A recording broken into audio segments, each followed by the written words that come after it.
It's time for a change. Now.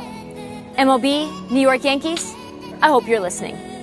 A 2-year-old girl was struck in the face by a 105-mile-an-hour foul ball at Yankee Stadium this week and was frantically rushed to the hospital. And this incident could have been avoided. I'm here with Bob Klapisch of the Bergen Record, who wrote a column denouncing the Yankees for the incident.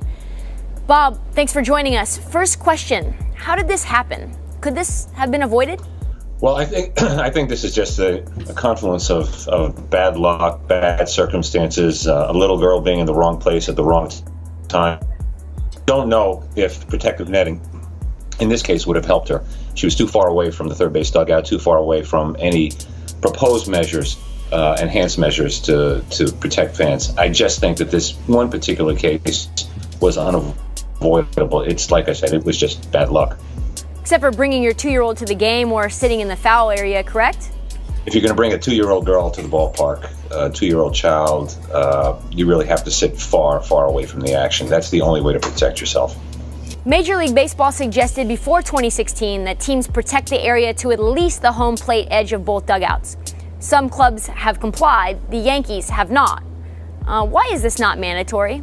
It will be soon. I have a feeling that this last incident will compel baseball to now make it absolutely a requirement in every ballpark. But until now, there's a certain minimum that the baseball.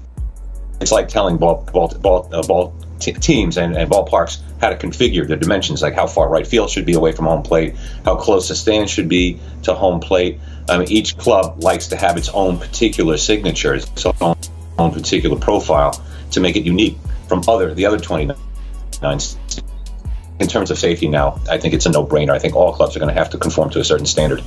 Well, what's the solution? Will nets eventually be from foul pole to foul pole? I don't see any way around it. I mean, there are going to be some fans who will argue against it, saying it interferes with their line of sight. It takes them away from the act.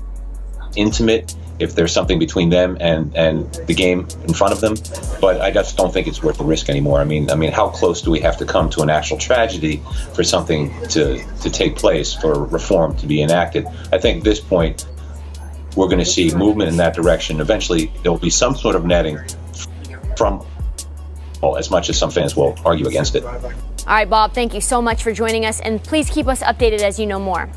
Thank you for joining Sports Pulse, your heartbeat to what is trending in sports.